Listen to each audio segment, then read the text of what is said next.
Did you know that a few centuries ago people were so convinced about the health benefits of sneezing that they inhaled something called snuff into their nostrils to make themselves sneeze on purpose?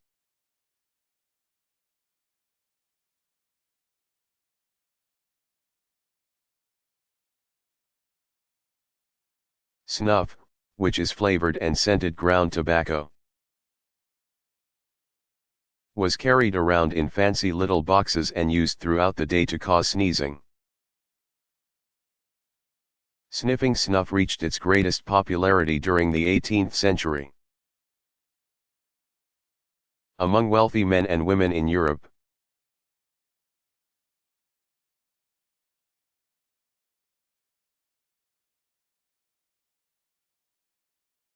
Why is the bald eagle the official national symbol of the United States?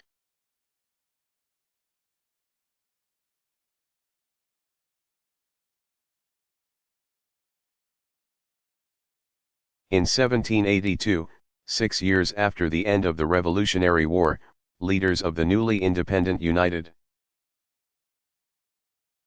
States were designing a national seal, an image that would appear on official documents and elsewhere. Eventually these men settled on the bald eagle for the Great Seal of the United States.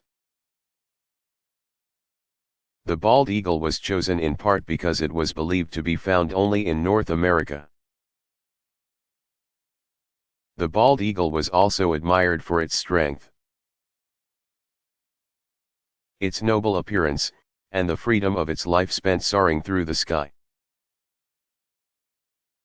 While the eagle became an important American symbol when it was adopted for the U.S. seal in 1782, it wasn't until 1787 that it officially became the national emblem. The bald eagle has been used for the official seals of many states, and it has appeared on stamps, currency, or paper money, and several coins, including the quarter. The bald eagle's head is covered with white feathers.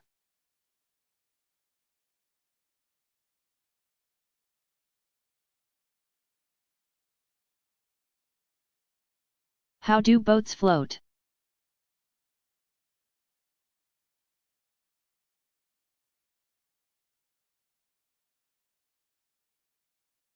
The weight of an object pulls it down into water. It displaces or pushes water aside. But if the object's density, its weight in relation to its size, is less than the density of the water it displaces, it will float. That principle explains why a heavy wooden raft can float in water, while a small stone will sink to the bottom. One spreads its weight over a large area, while the other's weight is concentrated. Boats, which are hollow, float because of this principle. The air inside them makes them less dense than they appear. Large ships that transport heavy material, though, have less air inside when they are carrying a big load. Such ships must be careful about weight limits and have load lines on their hulls that show how low they can ride in the water and still maneuver safely. Weight limits vary with the kind of water the boats are traveling through. They can carry more weight when in saltwater seas, which are denser than fresh water, and in cold water, which is denser than warm water. Boats need a power source to move them forward in the water. In small vessels this power can be provided by people, who use oars to paddle along. Muscle power can't move boats very fast or very far, though. The wind can be used, too, as long as it's blowing, to move boats equipped with sails. But for a large boat that needs to go a long distance, the most reliable source of power is a motor-driven engine. Depending on the size of the boat, a gasoline engine, diesel engine, or steam engine can do the job. Nuclear power is even used to run some boat engines, like those found in submarines.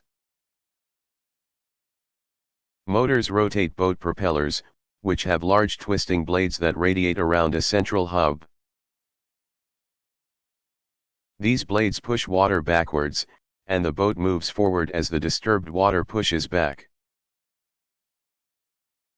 Rotating propellers also create lower water pressure in the space in front of them, which sucks them forward, along with the vessel to which they are attached. Using these same principles of movement, propellers can also power aircraft. A boat is steered by a rudder, which is a flat, upright, movable piece of wood or metal that is attached to its stern, or rear. When turned, the rudder changes the direction of the water around it, which pushes back, forcing the stern and gradually the rest of the boat to change direction, too. Because boats must push aside the weight of the water through which their hulls are moving, they do not travel very fast. Water that is pushed one way always pushes back, causing resistance. Boats that are meant to go fast, like speedboats, are designed to ride as high in the water as possible, to minimize water drag. Their hulls are shaped to rise out of the water when they are running at top speeds.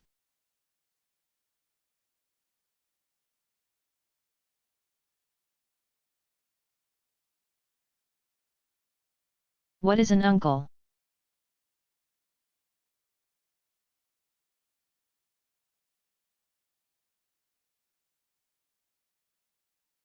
An uncle is the brother of your mother or father. He can also be the man who marries your mother or father's sister. You may also know a man who is not related to you, a close family friend who loves and encourages you. For example, that you refer to as your uncle.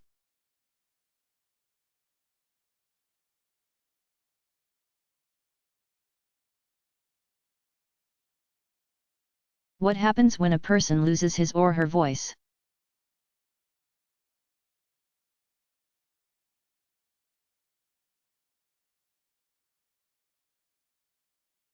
When your vocal cords and the tissue that surrounds them are irritated or swollen, you usually have a condition called laryngitis. Laryngitis makes your voice sound funny and hoarse, and in some cases, can even keep you from speaking altogether. Then it is said that you have lost your voice. Usually the swelling in your larynx or voice box is caused by a cold or infection there. But sometimes smoking, or yelling, singing, and talking a lot can cause the problem. After a few days of resting the vocal cords and not speaking, or after the illness that has caused the swelling goes away, your voice will return to normal.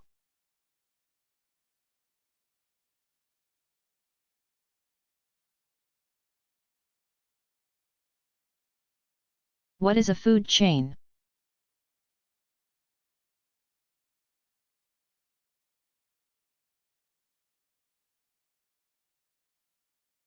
Each animal in a predator-prey situation is a link in a food chain,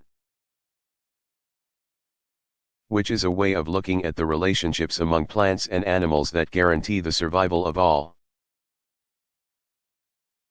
Every food chain begins with the sun, which provides the energy that makes plant life possible.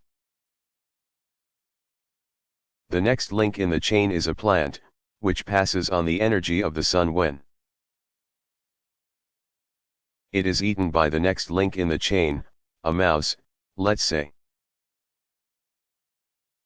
which passes energy on once again when it is eaten by the next link, a fox, perhaps, and so on.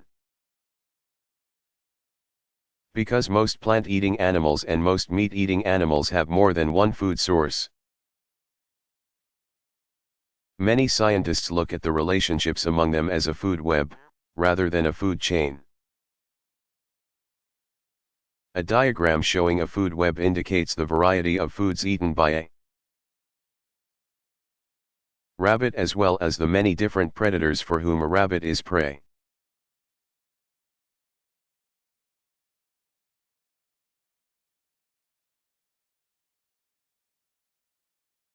Where do things go when they're flushed down the toilet?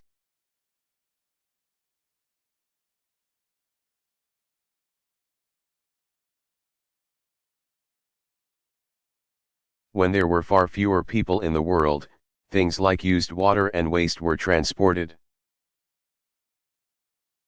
from homes and businesses by sewer pipes to large bodies of water, where they were released. Sewage disposal then consisted of allowing waste to mix with the fresh water or salt water, which would dilute it. Now, with so much waste in our highly industrialized and overpopulated world, sewage must go through treatment processes in order to keep the waters of the world safe. The decomposition, or breaking down, of waste, by bacteria, uses up a great deal of oxygen. And if decomposition of sewage were to occur in a river or lake, the animals and plants that live there wouldn't have enough of the gases oxygen and carbon dioxide they need to live. Certain waste products, like human and animal feces, also carry harmful bacteria that can cause infectious diseases when they are concentrated in large amounts and people have contact with them. So when you flush your toilet, or let dirty water run down your drain, the waste is on its way to a sewage treatment plant to protect you and the environment. It travels down pipes in your home to larger sewer pipes that run underground, some so large that waste flows through them like a river. Sometimes collected groundwater and rainwater empty into sewers, too. Along the way to the treatment plant, waste from other homes and businesses in your community join the flow.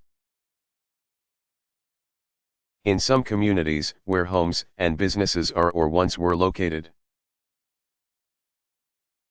far from one another and a sewer system is impractical, waste is often emptied into large septic tanks that are buried near each property underground. Much of the waste in a septic tank is decomposed by bacteria. But every so often, these tanks must be emptied and cleaned. When waste arrives at a sewage treatment plant, it is filtered through a large metal grill. This grill traps large objects that can't be processed. Small stones and sand are also filtered out. Once cleaned and dried, these materials can be used for building work and road repair. Now a smelly, soupy mixture, the sewage that's gone through the grill is put into an enormous tank where solid particles eventually fall to the bottom. This muddy sludge goes into a special processing tank where bacteria feed on it and break it down into harmless material. During this decomposition a gas called methane is produced. It is burned to boil water and produce steam, which provides the power that runs the pumps in the sewage treatment plant. Treated sludge, which is nutrient-rich, can be used as manure.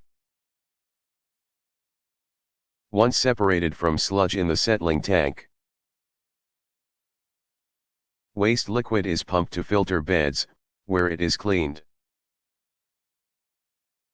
This cleaning is done by allowing the liquid to drip through layers of stones that are covered by bacteria, which eat any waste that remains.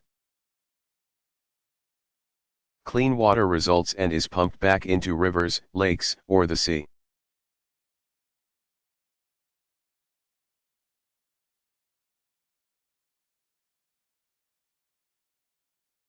Why do fireflies light up at night?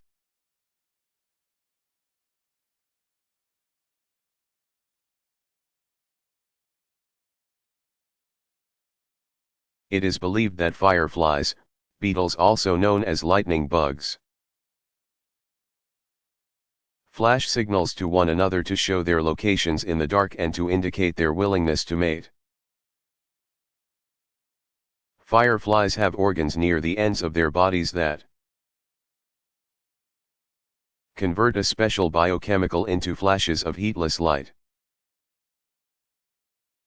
This ability of living things to produce their own light is called bioluminescence.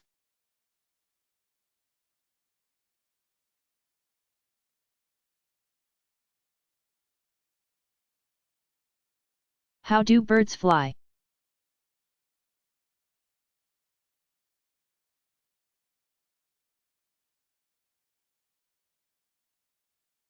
Birds have one major feature that distinguishes them from all other animals: feathers. These strong but lightweight feathers, in combination with the structure of their bodies, allow birds to fly with amazing skill and speed. Many birds have hollow bones, making their bodies very lightweight. And the muscles that move their wings are extremely powerful. Birds fly, basically, by flapping their wings and using their tails to steer. A bird's wing is a very complicated instrument that can be adjusted in many different ways to control the flight's speed, angle, height, and direction. The wider base of the wing, the part closer to the bird's body, gives it support, while the tip of the wing propels the bird forward. The way the bird's body is built, particularly the shape and structure of the wing, determines the way the bird flies. Some fly at high altitudes, while others stay low to the ground. Some fly quickly with small, rapid wing movements, others flap their wings slowly but powerfully.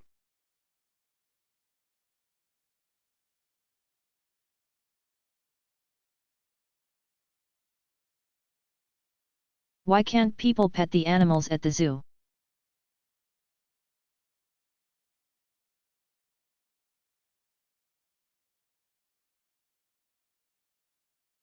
Most animals at a zoo have been captured from their natural habit. They are wild creatures unused to human contact, and their behavior is unpredictable. It isn't safe to pet most of the animals at the zoo, because some might scratch or bite or attack. But many zoos have some animals that zoo officials know are safe to pet. They may be baby animals that have been raised in captivity by humans or types of animals known to be gentle. These animals are often put in petting zoos where visitors are allowed to touch and sometimes feed them.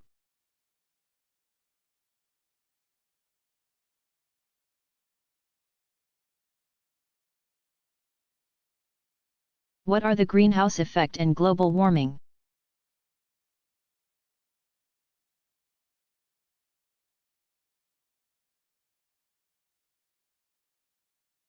A greenhouse is a glass structure built for plants.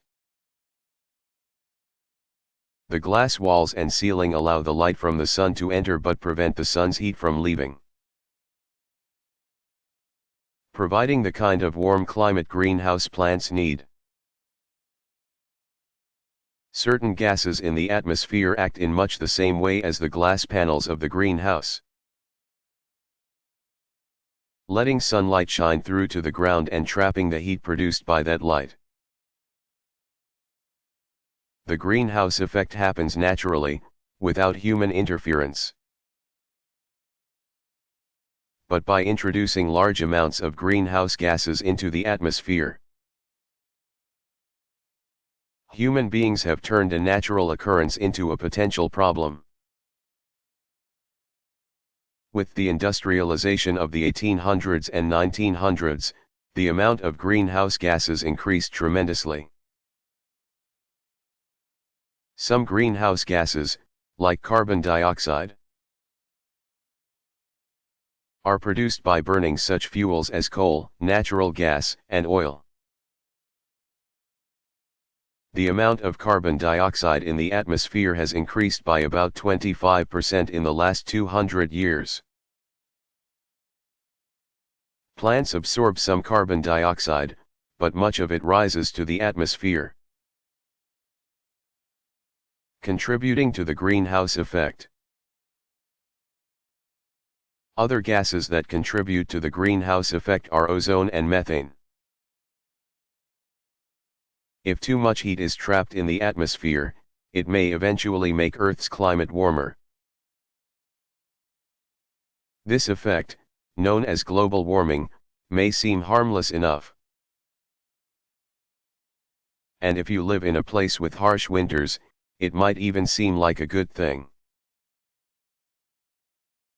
But the delicate balance of life on Earth can be severely disrupted by a change in the planet's climate. If the temperature of Earth's surface increased enough, it could melt the polar ice caps. The massive, thick ice formations at the North and South Poles, raising the level of the oceans and possibly flooding coastal areas. Climate changes can also affect weather patterns, changing rainfall and snowfall amounts and making storms more severe, and the lives of plants and animals.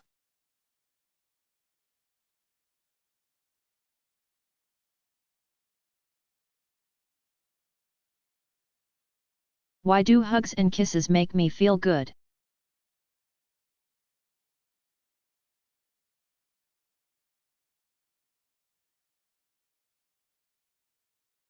Human beings are the only animals who communicate through language. A complicated system of vocal symbols that our complex brains allow us to learn after we are born.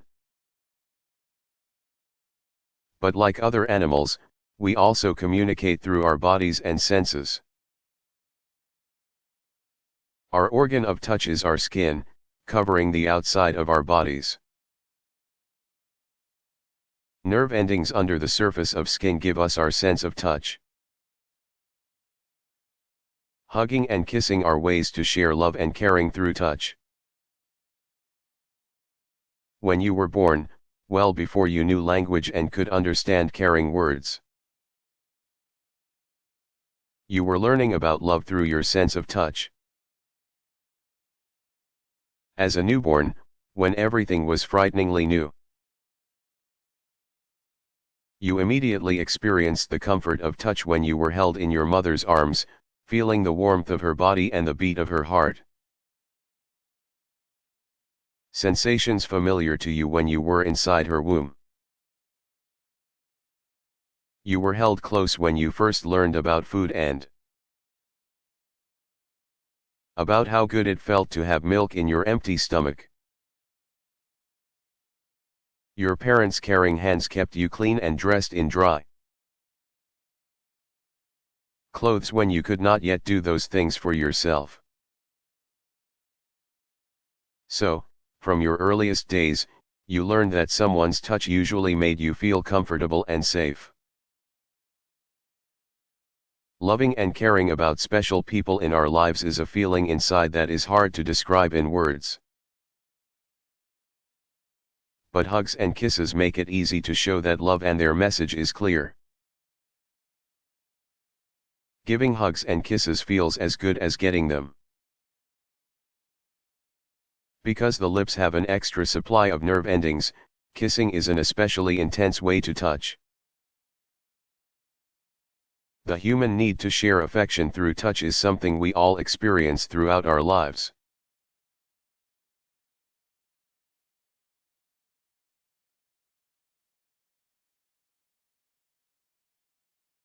How does a sprouting seed know which way is up?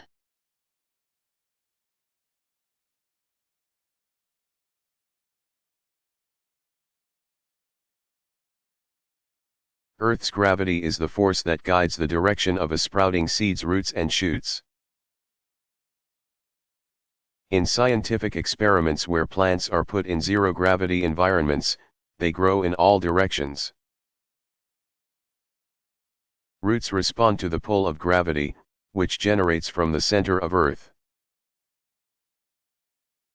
By growing toward it, and shoots, or stems, respond to gravity by growing away from it. Scientists do not completely understand how a plant's cells receive the signals that point different parts in different directions. But simple experiments show that no matter which way a seed is planted, with the root-producing part facing down or up, the roots will grow down and the shoots will grow up. Heavy starch grains found in certain cells help the growing plant keep its balance by shifting their place if the plant loses its upright position. This shifting directs growth hormones to affected areas in the plant. These hormones will cause new growth in stems and roots to correct their position in relation to gravity. In the shoot, for example, growth hormones will make cells toward the bottom grow faster than cells toward the top, pushing the shoot upward.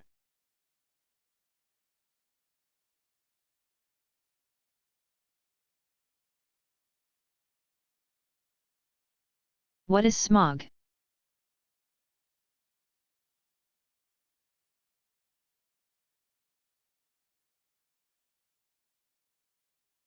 Smog, which originally was named by combining the words smoke and fog, is a type of air pollution.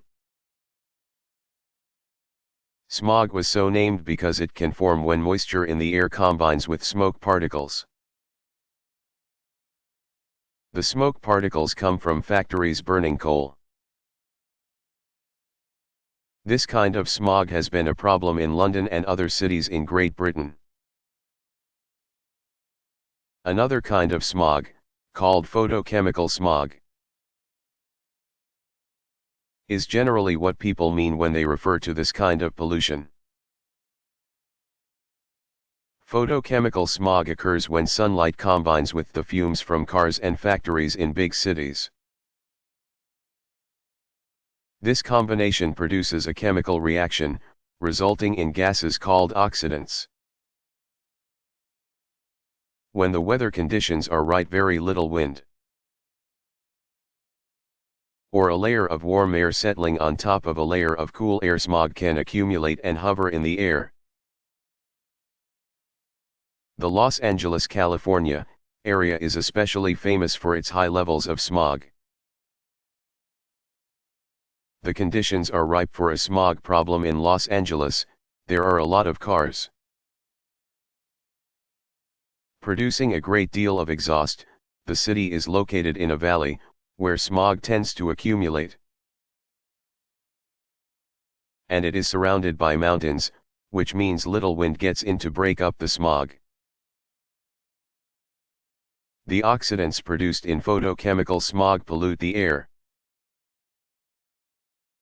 damage plant life, and, in extreme cases, causes people to get sick. It has even been responsible for deaths. Over a 4-day period in 1952, the smog in London became so heavy and thick that people could barely see what was in front of them. By the end of that period, 4,000 people had died from lung ailments produced by the toxic chemicals. In the United States, in the town of Donora, Pennsylvania, 20 people died and thousands more became sick when smog levels reached a dangerous high.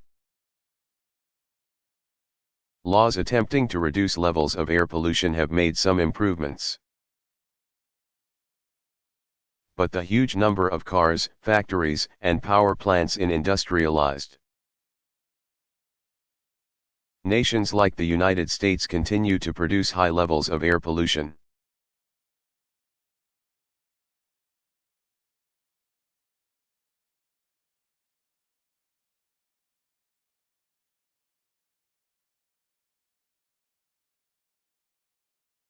Why does high humidity make a day feel warmer?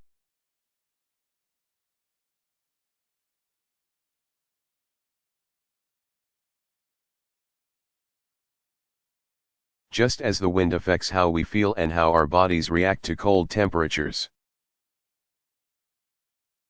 humidity, or moisture in the air, affects how we feel and react to warm temperatures.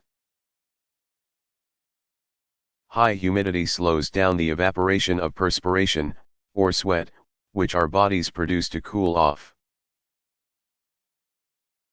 So 2 days with the same outdoor temperature will seem quite different if the humidities vary. With the high humidity day feeling warmer. The heat index is a chart developed to show how different levels of humidity make various temperatures feel to us, and how our bodies will react. The heat index is important to know because serious health conditions like heat exhaustion and heat stroke can occur on very hot, muggy days if care is not taken.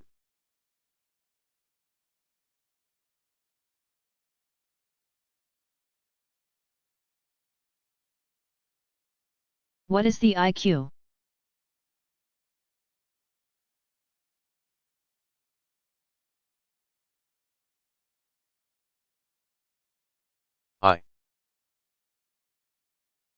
Q stands for intelligence quotient,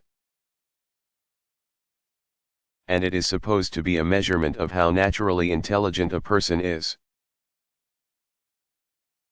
Intelligence tests are not designed to show how much a person has learned. Rather, they are meant to measure a person's ability to learn. This ability is something that doesn't change much as a person grows older. Even though he or she may pick up a lot of new facts and skills. Scientists think that each person is born with a certain amount of intelligence or mental ability. Still, how well a person uses his or her natural intelligence has a lot to do with the person's desire to learn and the learning environment in which he or she grows up. IQ tests measure things like the ability to use words, the ability to see how things relate to one another, and the ability to store and use information. But a lot of intelligence experts think that IQ tests are unfair, because they can't help but test a person's learned knowledge in the phrasing of the questions. Depending on where you grew up or what language is spoken in your home, you may not be familiar with certain words used in some questions. And if you have trouble understanding what's being asked of you, it can be difficult to demonstrate your ability to think and reason. The term intelligence quotient comes from a mathematical equation used to score intelligence tests. A person's mental age, which is determined by how many questions he or she answered correctly on such a test, is divided by his or her actual age. Then that number is multiplied by 100 to give an IQ score. A person whose mental and actual age are the same will have an IQ that is 100, which is average. Remember that intelligence is just one thing that contributes to a person's ability to succeed in life and be happy. Special talents, hard work, creativity, and character are just as important.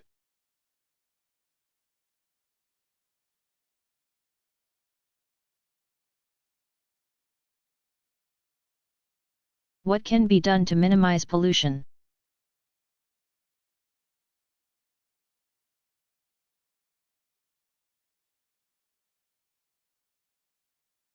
Wherever there are a lot of people, and wherever there are industries, there will be pollution. It cannot be eliminated, but it can be reduced. And many laws have been passed in the United States and elsewhere to help accomplish that. These laws help establish pollution standards, requiring industries to release fewer pollutants into the air and water. But several obstacles remain. Some industries have successfully lobbied lawmakers to be less strict about pollution controls. Many industries are reluctant to cooperate with the laws that have been passed, stating that the required changes are too expensive, and federal agencies lack the funding to enforce the existing laws. So many companies ignore the tighter standards about how much polluting they can do. In spite of these obstacles, there is much that can be done to clean up our air, water, and land. Some car companies have begun building cars that burn fuel more cleanly or that operate on a more environmentally friendly mix of gas and electricity. Producers of gasoline can make adjustments to the fuel so that fewer harmful emissions are released when it is burned. Sewage treatment plants, if they install the right equipment, can remove nearly all the waste before dumping what's left in bodies of water. Factories can treat their waste to neutralize or remove much of the harmful chemicals before dumping. Alternative energy sources harnessing the power of water or the sun, for instance, can be used to supplement the gas and oil that is used now. Landfills can be constructed so that underground pipes carry away the dangerous methane gas, using it to provide power. They can also be covered with dirt, grass, and trees to create a playground or a park. Farmers can use fewer chemicals, relying instead on organic farming methods, free of man-made chemicals. Individuals and families can also play a part in reducing pollution. Taking part in community recycling efforts and using biodegradable items to create compost, which can then be used in the garden, helps reduce each family's weekly amount of garbage. Families can also make an effort to use less water and electricity. And choosing to buy organic food supports the farmers who have decided to avoid harmful chemicals.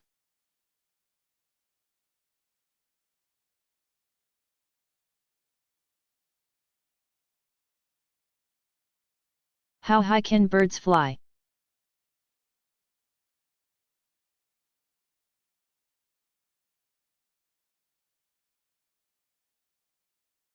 In their regular, everyday lives, most birds fly below 500 feet, 150 meters. While during migration many birds fly at an altitude of around 10,000 feet, 3,000 meters. Some extraordinary birds have been spotted flying as high as 29,000 feet, 8,700 meters. That's more than 5 miles, and nearly 9 kilometers, off the ground. Bar-headed geese were seen at that altitude flying over the Himalayas. And an airline pilot spotted Hooper swans at that height over Northern Ireland.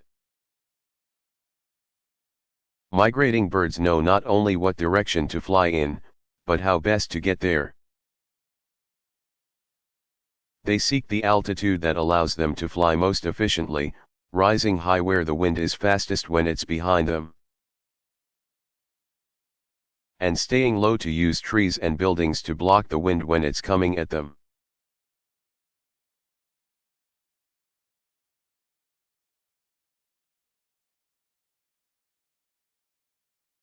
Why are there days in a year?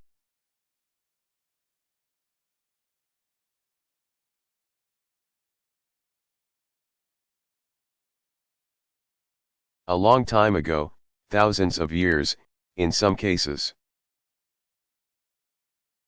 When ancient societies recognized the need to record events and plan future happenings, calendars came into being. In colder climates, a calendar reflected the changing of the seasons and the movements of Earth around the Sun. A solar, or sun-based, calendar, with some modifications made by different regions and religious groups, is in use in most of the world today. In warmer climates, where seasons passed without dramatic climate changes, calendars were based on the actions of the moon. Such moon-based, or lunar, calendars still exist in a few places. In the system of solar calendars, the length of a day is determined by the approximate amount of time it takes Earth to rotate once on its axis, about 24 hours. The length of a year is measured by the time it takes Earth to rotate around the Sun. 365 days, 5 hours, 48 minutes, and 46 seconds. In 45 BC, Roman Emperor Julius Caesar instituted what came to be known as the Julian calendar. The Julian calendar was based on a solar year, with a year consisting of 365 days, 6 hours. The year was divided into months that were either 30 or 31 days long. Except for February, which has 28 days. Caesar also decreed that the year would begin with January 1st, previously the year had begun on March 25th. Coinciding with the beginning of spring in the northern hemisphere. It turned out that the Julian calendar, still in use in some parts of the world, in estimating that a year is 365 days, 6 hours, was off by almost 12 minutes. After several hundred years, those minutes added up, and the Julian calendar was about a week off course from the movements of Earth around the Sun. In 1582 another major calendar reform took place, this time instituted by Pope Gregory XIII. The Gregorian calendar, used in the United States and most other countries of the world today, made further adjustments to align it more closely to astronomical movements.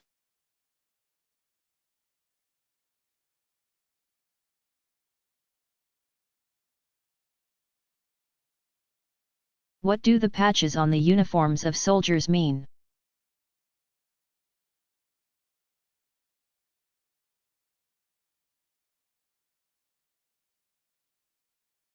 For as long as there have been large armies, the personnel of those armies have been divided into various ranks. For such organizations to work effectively, Some people have to be in charge and others have to follow their orders. One way to quickly determine who is in charge is to look at the differences in uniform, particularly the patches and other ornaments on sleeves and shoulders. The patches on a soldier's uniform tell his or her rank, reflecting the importance of that person's position in the armed services. A beginning soldier might have a patch with a single stripe. As a soldier gains experience and earns promotions, the number of stripes will increase. A symbol that reveals to other soldiers his or her advanced rank. The uniforms of military officers have metal bars, stars, or eagles, depending on the branch of the military. Some enlisted personnel, people who aren't officers, wear chevrons, or stripes in an upside-down V shape.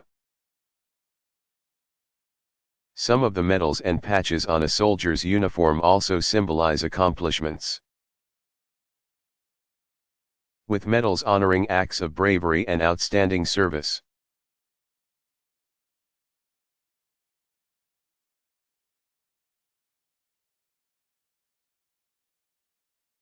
How do erasers remove writing?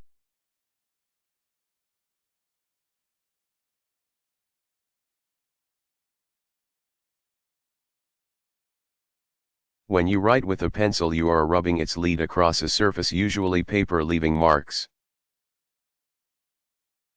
The marks are really tiny bits of the pencil lead, or graphite, that have stuck to the paper. The surface of an eraser, which is made of rubber or a similar material, is both soft and sticky. When it is dragged across pencil marks, the lead sticks to it. Conveniently, during rubbing, an eraser's surface breaks off in bits. 2. Which gets rid of the areas where the pencil marks have stuck. The eraser surface remains clean and ready for more work, while the shreds of it that are black with lead can be brushed away. Only special erasers can remove ink, which sinks into paper instead of sticking to its surface. These erasers are made with sand in them to make them more abrasive, because they need to rub away some of the paper in order to remove the ink marks. Erasing crayon marks doesn't work very well because the wax from which crayons are made stick well to paper but not to erasers. Usually trying to erase crayon leaves a smeary mess.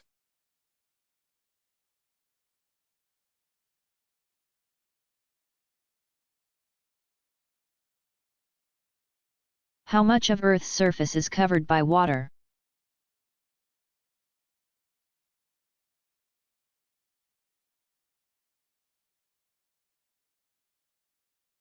About 71% of Earth's surface is covered by water. 3% of this supply consists of fresh water, most of which is found in glaciers and ice caps, with a small percentage in rivers, lakes, and streams. The remaining 97% of the world's bodies of water is saltwater seas and oceans. While all bodies of salt water can be referred to as seas.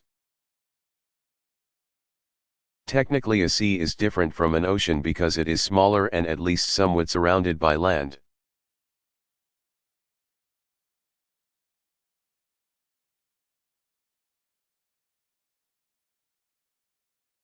What is a rainforest?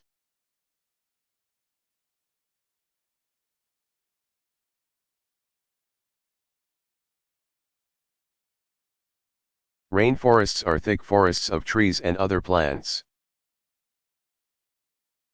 found in the lowland areas of the tropics around the world.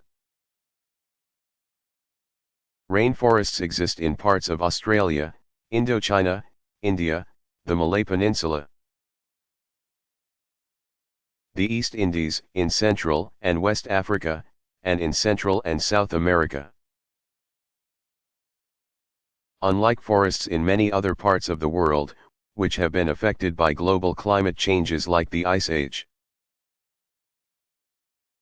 tropical rainforests have been growing uninterrupted in some places for millions of years. During that time, an unimaginable number of different types of plants and animals have evolved to use every food source and live in every spot there. Tropical rainforests have more plant and animal species than the rest of the world combined. And scientists continue to discover new species. Because tropical rainforests are located near the equator, their climate is warm. The name rainforest comes from the fact that they receive a lot of rain between 160 and 400 inches throughout the year. Plants grow very quickly under such ideal conditions. In order to get the sunlight that they need for photosynthesis, the process by which they and other green plants make their own food. Rainforest trees grow very tall, up to 130 feet, 40 meters, high. Their tops form a huge canopy that shades most of the ground, protecting plants on the ground from excessive sunshine as well as wind. Rainforest trees have very shallow roots, for the soil in which they grow is poor, having long been depleted of nutrients by the needs of thick plant life over millions of years. But the abundant life all around contributes organic matter, the decomposed remains of plants and animals, to the surface of the soil, which is enough to nourish these grand, ancient forests.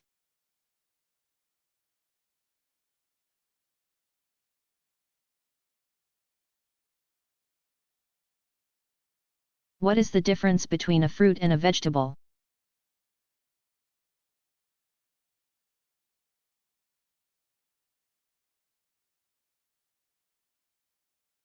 A fruit is the part of a plant that has developed from a flower and contains seeds. Fruits are generally fleshy, sweet, juicy, and colorful. Scientists think that fruits developed in order to spread seeds. Fruits attract hungry animals, who carry the swallowed seeds in their digestive systems until they expel them in waste.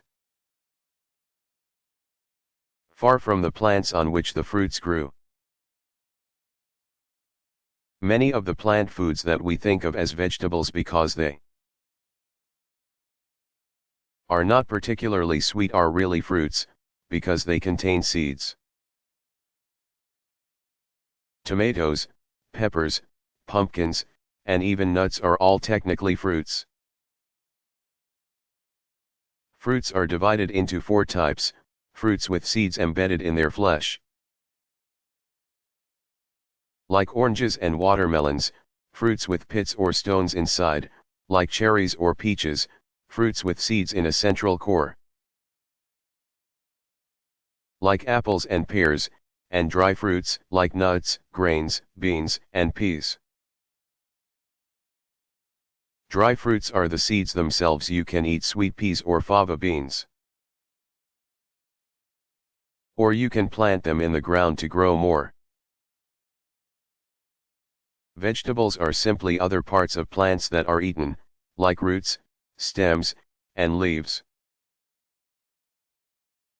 Carrots and sweet potatoes are roots. Asparagus is a stem. Cabbage and spinach are leaves. Eating fruits and vegetables provides us with valuable vitamins and minerals.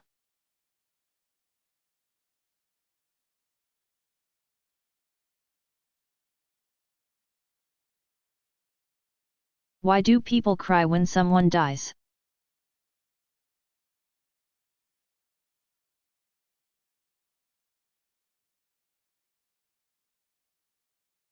Crying is a way of expressing sadness.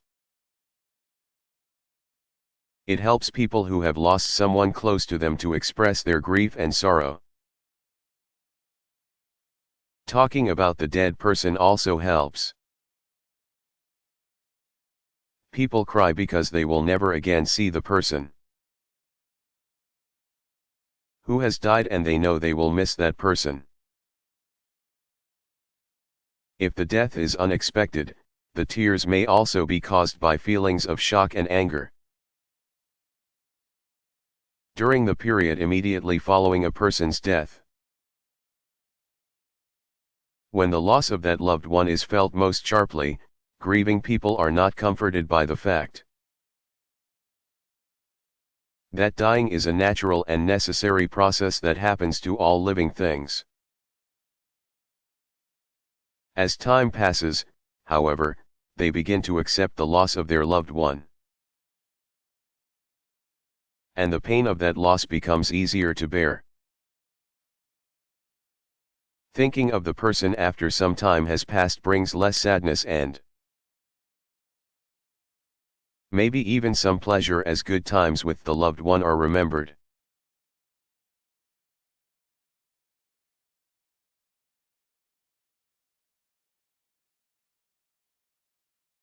Why do birds migrate?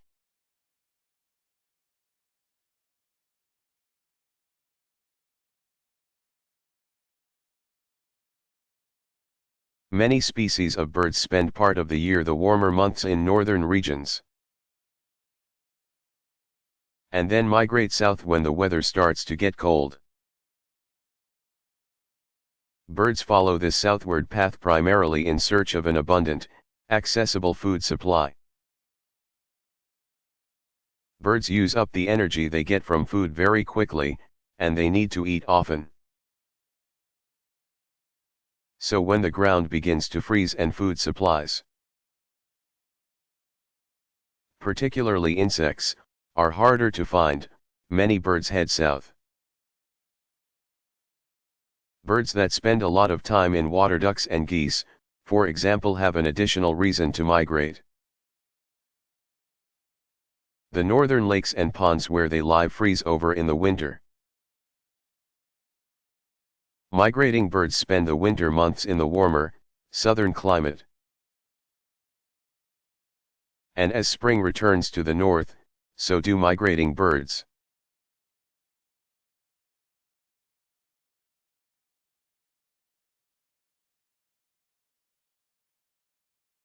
What is my belly button?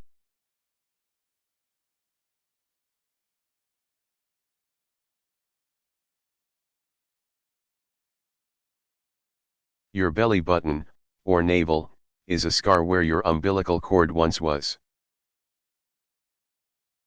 The tube-like cord connected you to your mother when you were inside her uterus, growing into a baby. It carried oxygen and nourishment to you from the placenta, an organ that develops in the uterus during pregnancy, connecting you to your mother's blood supply. It also carried away waste products from your blood. Once you were born, the umbilical cord was no longer needed, because you began to breathe and eat on your own. The cord was clamped off and cut, and what was left of it withered and dropped off about a week after your birth.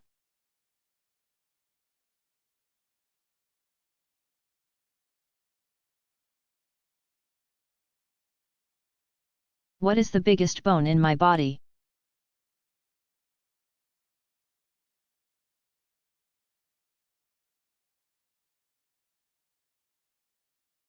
The longest and strongest bone in the human body is the thigh bone, or femur. In a man 6 feet, 1.8 meters, tall, the femur would measure about 20 inches, 51 centimeters, in length. Leg bones are very strong because they have to carry the weight of the body and move it from one place to another.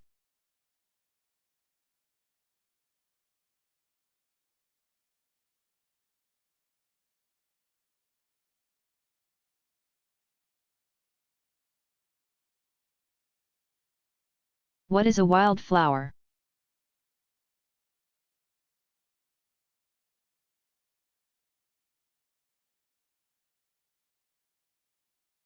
Wildflowers are flowering plants that grow in the wild, in their native habitats. Most of the flowers that people plant in their gardens or keep in their homes are cultivated, which means they have been grown with the help of people rather than occurring on their own in nature. Over the past several hundred years, gardeners and scientists have worked to gradually improve the plants that they grow. To improve a plant species, people work to germinate, or grow plants from only the seeds that came from the best plants, discarding the seeds of weaker, less attractive plants. Further improvement comes from hybridization, or crossbreeding. In this process, a plant that has beautiful flowers but no scent might be combined with a different plant that has dull flowers but a lovely fragrance. The hoped-for result is a plant that combines the best of both plants' features, producing pretty flowers that smell nice. This kind of change occurs very slowly, over long periods of time. But the plants that people began with were plants that grew wild. Some plants grew in one part of the world, while others only grew in another part. As people began to travel more, however, they collected plants not native to their homelands, bringing them back to raise at home. Many of the plants that we buy for our gardens today originally came from far away and are the products of the breeding efforts of generations of plant experts. Wildflowers are perfectly suited to their environments, because they have not been transported from foreign lands. They have also not been changed by plant breeding, and they exist in their original state. Wildflowers grow in many different environments, like fields, swamps, and forests, and even in your own backyard.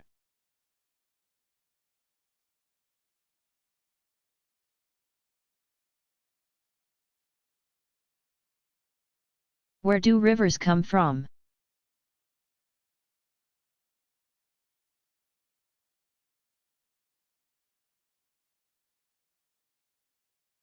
Some rivers start as underground streams, making their way to Earth's surface from layers of rock beneath the ground. Others get their water supply from melting glaciers, ice masses located on land. But most get their start from rain or snow that falls in high, steep country. That water then runs down in little streams that join together, making bigger streams and eventually rivers. And some rivers may join together to form even greater rivers. Over time, the flowing water of a river cuts a path into the rock over which it passes, creating a valley. Most rivers flow downhill, making their way from their high country source to lower, flatter land, where they broaden, curve, and move more slowly. Eventually rivers join the ocean. There, at the place where a river enters the ocean called the mouth of the river, it may deposit much of the sediment or dirt that it has been carrying, creating an area of rich land and many water channels known as a delta. Rivers have played an important role in human history. They allowed people to settle inland, away from the oceans and other large bodies of water. Before people built roads, they used rivers to travel from one place to another. Towns, cities, and even great civilizations grew up around rivers, which provided the water necessary for raising livestock, farming, and other advanced human activities.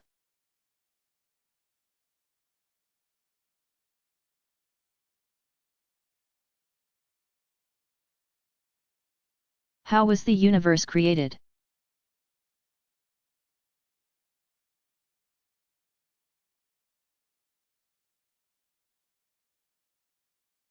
There are many ideas about how the universe was formed.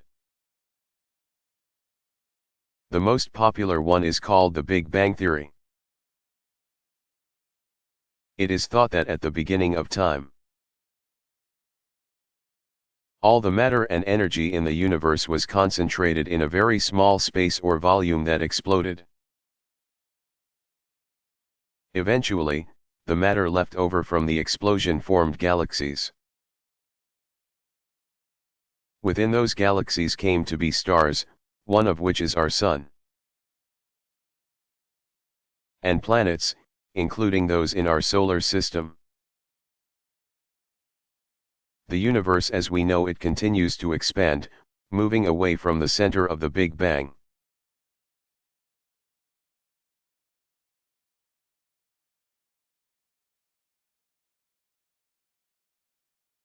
What do plants eat?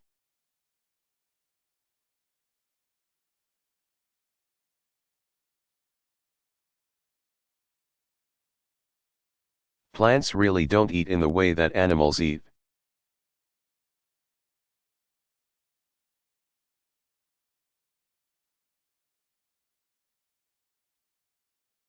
Why do my lips turn blue when I'm in cold water too long?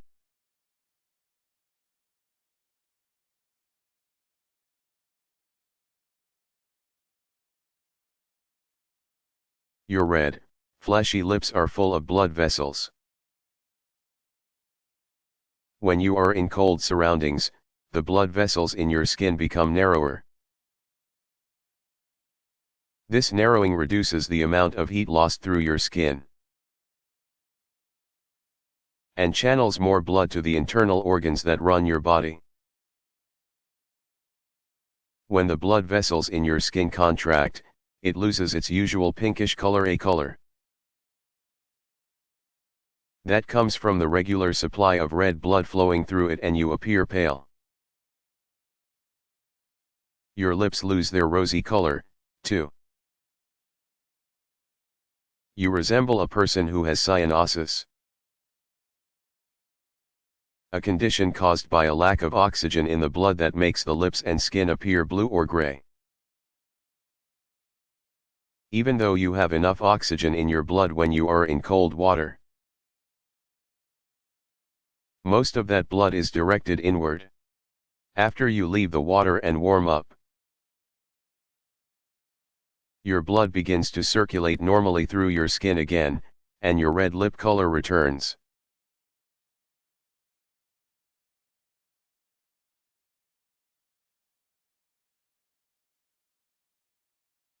Why are there so many big trucks on the road?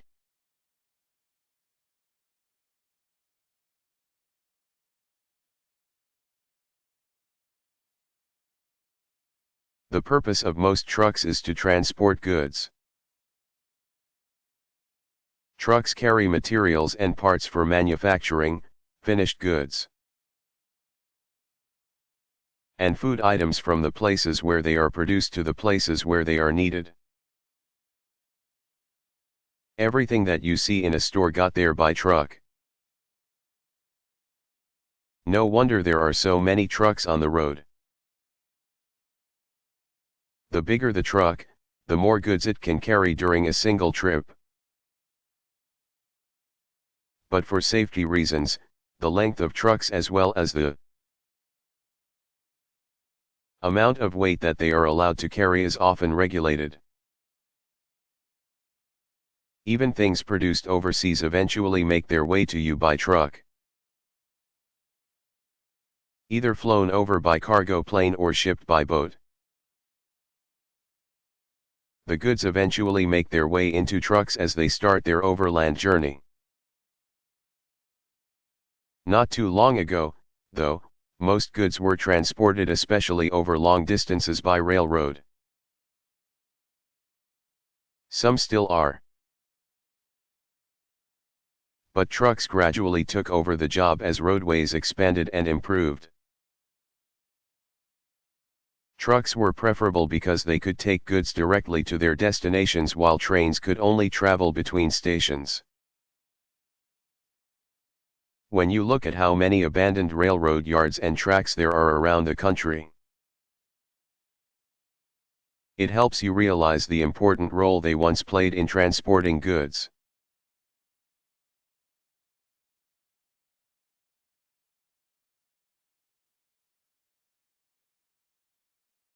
Do ostriches really bury their heads in sand?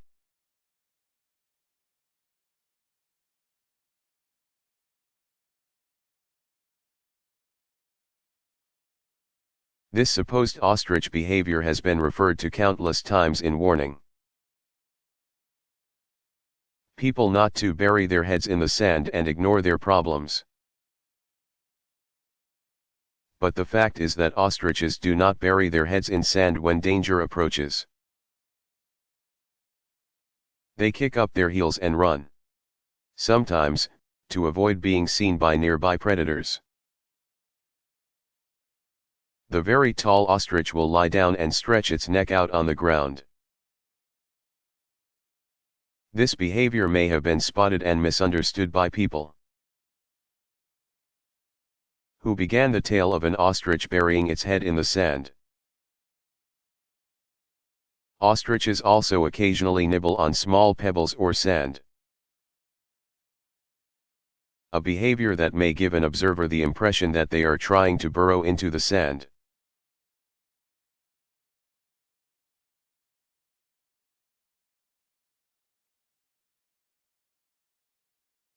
Why do I have to brush and floss my teeth?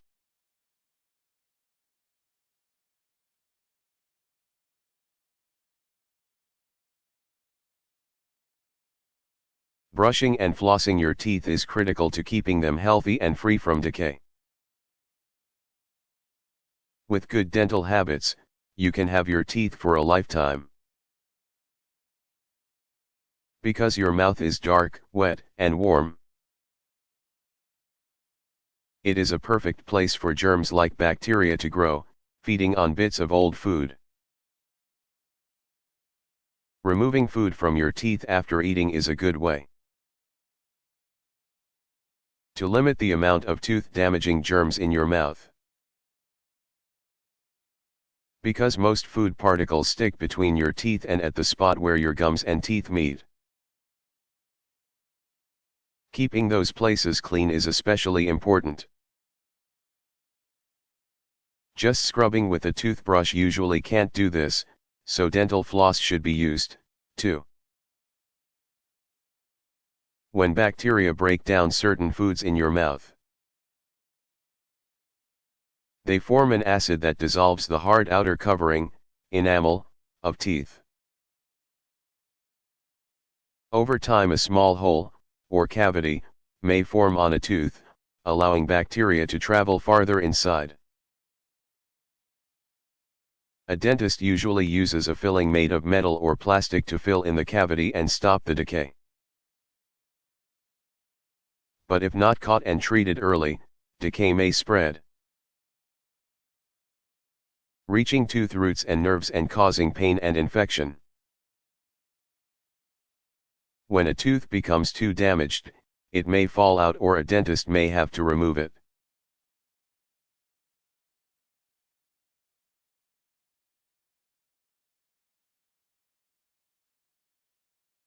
Why can't I take things that aren't mine?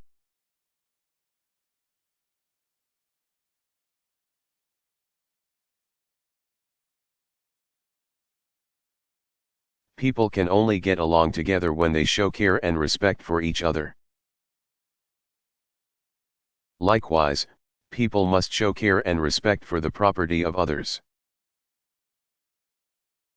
History has shown us through its wars and invasions what chaos can be created when people take by force what isn't theirs. Everyone has personal possessions that mean a lot to them. When you take something that belongs to someone else without asking, or without paying for it, it is considered stealing, and it is wrong. Grown ups who do serious stealing end up in jail. No matter how much you want something, it is never okay to steal. Just think how bad you would feel if someone took something special that belonged to you. A lot of times you can borrow something that belongs to another person if he or she gives you permission.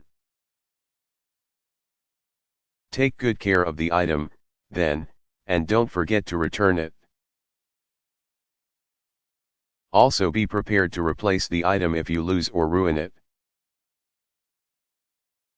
That is part of the deal when you borrow something. And remember, you can't expect other people to share their things with you if you don't share your things with them. When you are generous, others tend to be generous back. Sharing with one another is a great way to use and enjoy more things than you could own yourself. And everybody benefits.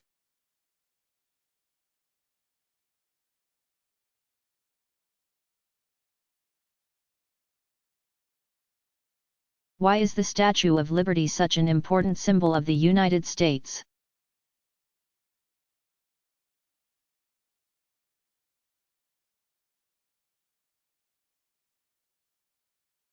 The Statue of Liberty stands for many of the nation's most cherished ideals: freedom, equality, and democracy. Perhaps most important to the millions of immigrants for whom the statue was one of their first sights of the United States is the ideal of opportunity, the chance to begin a new life, in a new land.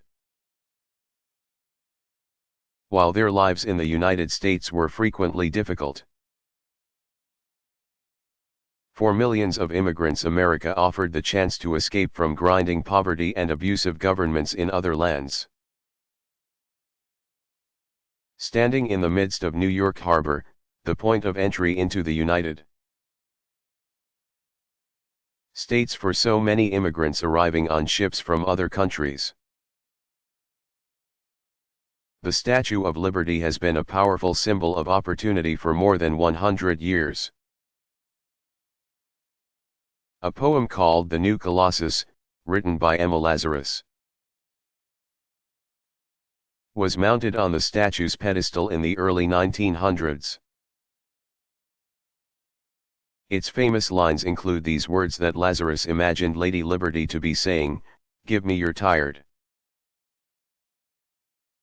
your poor, your huddled masses yearning to breathe free, the wretched refuse of your teeming shore.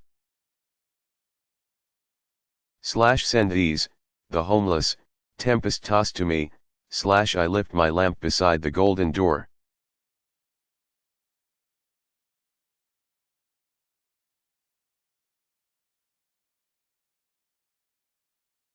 Why do men and women marry?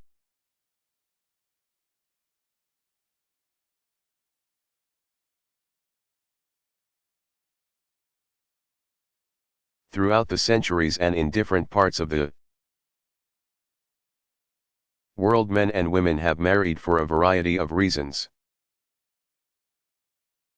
It used to be common for young people to marry the person their parents chose for them. And some cultures continue to practice arranged marriages. Throughout most of the world today, however, a man and a woman usually marry because they love each other and want to be together and care for one another for the rest of their lives. Adults often want to have children together and raise them in a family. While people don't have to be married in order to have children. Many people feel more comfortable raising a family as part of a married couple. When a man and a woman marry, they make their permanent partnership public. After a marriage ceremony, they are connected by a legal contract or agreement, a marriage license that can only be dissolved by another legal decree known as a divorce. Though death legally ends a marriage as well. Marriage grants a couple a new legal and social status, changing such things as the way they pay taxes and the amount they pay for health insurance. Many employers, for instance, extend an employee's health insurance benefits to that person's wife or husband and children, if two people live together and have children but are not married. The employee's family often cannot participate in the company's health plan.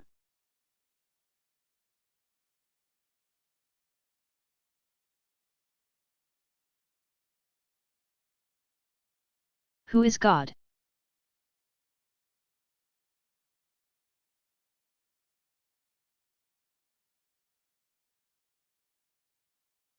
It is believed by many people that God is the perfect spiritual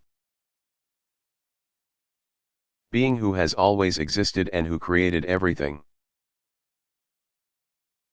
Although having no physical form and therefore no gender, God is usually referred to as a male.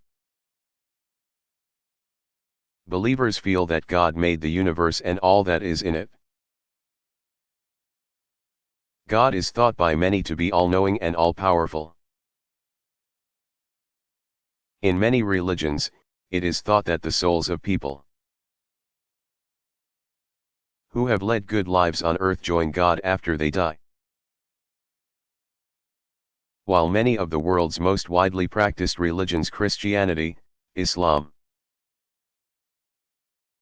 Judaism, teach of the existence of a single supreme being, called God in Judeo-Christian religions and Allah in Islam. Some religions teach that there are many gods. Hinduism, practiced by many people in India and elsewhere, teaches that there are many gods, but all are part of one divine being, called Brahman. Some people feel that God is everywhere and part of everything, the universe itself, and all life, and all natural occurrences, are divine.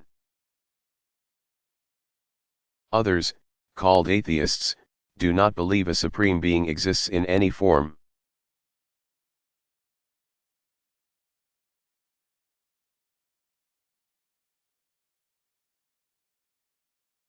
How many people are there in the world?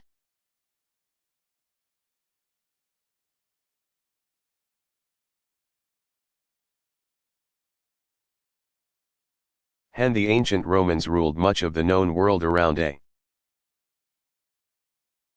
100. There were an estimated 250 million people on Earth. It took nearly 16 centuries for that population to double, to about 500 million people. By the mid-1800s, the Industrial Revolution had brought about such improvements in living conditions, as well as in food production and distribution, that the world's population doubled again, to 1 billion people. By 1930 that number had reached 2 billion. By 2000 the number of people on Earth exceeded 6 billion.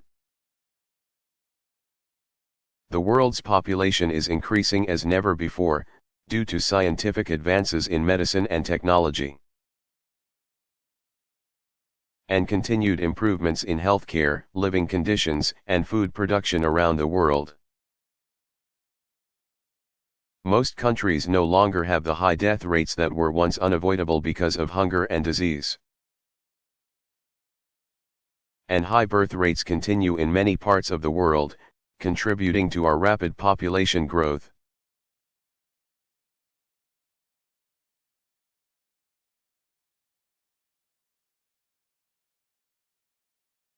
What is nectar?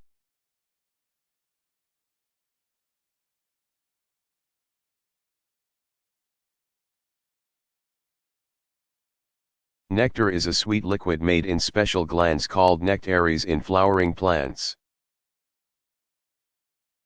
Located deep within a flower, at the base of its petals. Nectar is an important part of the diets of many insects and animals. The most important gatherers of nectar are honeybees, which bring it back to their hives to make delicious honey.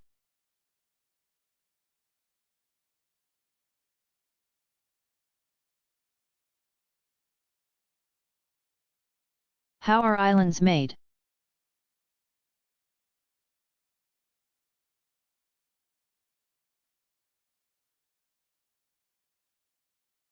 Islands can be created in a couple of ways. Either they are connected, or were once connected, to the continent that they are located near.